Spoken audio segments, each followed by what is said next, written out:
Chlamydia is one of the organisms that is better we talk about it in details, because many people normally confuse it with urinary tract infection. And I want you to understand that Chlamydia trachomatis, that is a bacteria, normally you get it through sexual intercourse, and it's a gram-negative bacteria. And incubation period of this particular bacteria is between 2 weeks to 6 weeks for the symptoms to start exhibiting. And many people do not exhibit symptoms if they contract this particular organism. This is because of the longer period of time of incubation period. Now, I want you to understand that this particular organism can affect both genders. That means it can affect both men and women when they practice what we call sexual intercourse that is not protected. Now, this particular organism normally invade your throat, normally invade your upper respiratory tract and towards the lower respiratory tract. It normally invades your eyes, invades your anus, and it can also invade your pelvic area, the vaginal area, and the penile area. And that is the area we want to talk about, the penis and the vagina. So if you have not subscribed to this channel, hit the notification bell written subscribe, because we want you to be notified every time we post a video. Now let's roll and let's go. Trachomatis, when you get it, and as I've said that in incubation period is between 2 to 6 weeks, it normally affects your throat, and this normally causes what we call tonsillitis. Tonsillitis invades your tonsils, and those who normally like vaginal oral sex, they are candidates of this particular infection. So we normally advise people to keep off from oral vaginal sex, or even practice with somebody whom you know their status very well. It also can affect your anus, and when it affects your anus, it causes swelling of the anus, and this one goes towards the rectum and cause what we call proctitis. And this normally present with even pus coming from your rectum, swelling around the rectal area, even bleeding while passing stool. So let's be vigilant about this particular bacteria. Now, it can even invade your lymph nodes and affect your perineal area. And when it invades the lymph nodes, we call this lymphogranuloma venereum. And lymphogranuloma venereum, the first signs normally starts with the swelling of the lymph nodes, and also there are some lesions around the penis, and even lesions into the vaginal area. So lymph nodes is very, very key in this particular kind of this disease. Now, the region where we want to measure most, it normally attacks your perineum or your penis.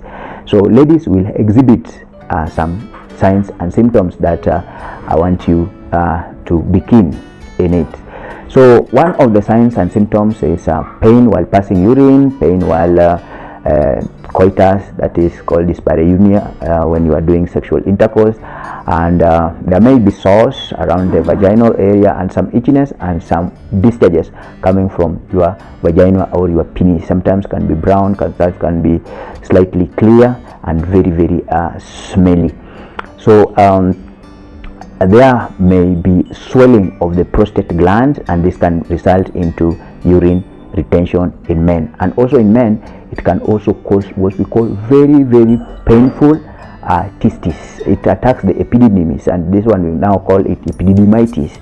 And when it attacks epididymitis and it remains untreated, it can be a #1 cause in infertility in men. I hope you have watched about one of the videos that I talked about infertility in women. So stay tuned and always watch that video that appear here about infertility in females, or even click the description below so that you can be able to understand infertility in men.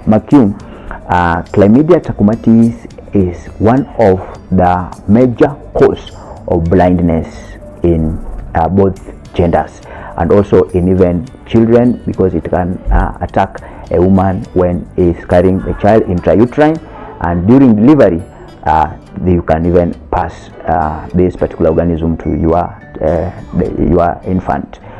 So blindness can come in terms of what we call trachoma, and it's the leading cause of blindness in all genders. 19% causes of blindness is due to Chlamydia trachomatis. So I want you to understand that this Chlamydia trachomatis is a very, very important disease that we should be able to know, and we should not be able to confuse it with gonorrhea or even urinary tract infection. Complications that may arise when it attacks a woman is that this particular Chlamydia trachomatis normally invades the uterus, invades the fallopian tube, and this one can even result into what we call ectopic pregnancy. It can result of what we call salpingitis, that is inflammation of the fallopian tube, and this may even bring blockage of fallopian tube, and this one is also another cause of infertility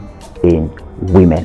And when it invades your system in a large number, it can result in what we call spontaneous abortions in female. So once more, we must be very, very keen in this particular disease. Now, in men, it can cause severe urethral pain while passing urine, what's called urethritis, and in female, infection of the cervix, what's called cervicitis. Sometimes in infants, when it remains untreated, it may result into pneumonia. It may result into premature or preterm deliveries, and sometimes if it remains untreated, it can cause even intrauterine fetal demise. And lastly, blindness in children.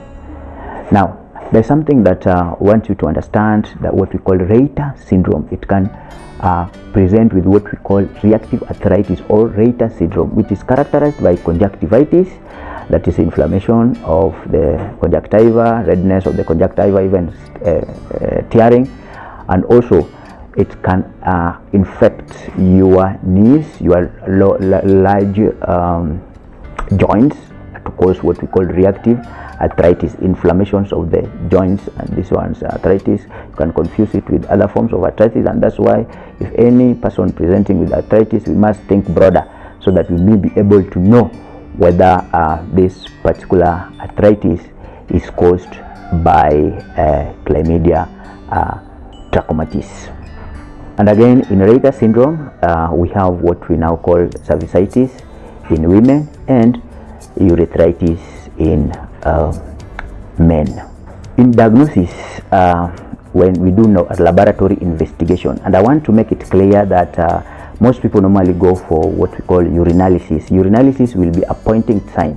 It will tell us there's a parcel, there's leukocytes, that we are able now to act, but it will not differentiate it from UTI or even other causes of STIs, even gonorrhea. You cannot be able to differentiate this from only urinalysis. So that's why we go ahead and do culture and sensitivity, so that we should be able to know that this is Chlamydia trachomatis, or we go for what we call pathognomic diagnostic way of identifying Chlamydia trachomatis by doing a test called NAAT test, nucleic acid amplification test, and this is very pathognomic, or this is very diagnostic of Chlamydia trachomatis. Otherwise, treatment is we have ranges of antibiotics, and most of the antibiotics we are home drugs. That means that you must get a prescription, is when you can be able to get these drugs in the nearby pharmacies. Otherwise, we normally use doxycycline 100 milligrams twice in a day for a period of 7 to 14 days is very, very important. Even azithromycin 500 milligrams once daily for 3 days, or even 1500 milligrams. That we can either use doxycycline plus azithromycin combined, or doxycycline alone. and this is very vital. And then contraindication, I talked about the dangers of doxycycline. We do not take them while you are pregnant. Kindly watch that video I made about doxycycline by clicking the link in the description below.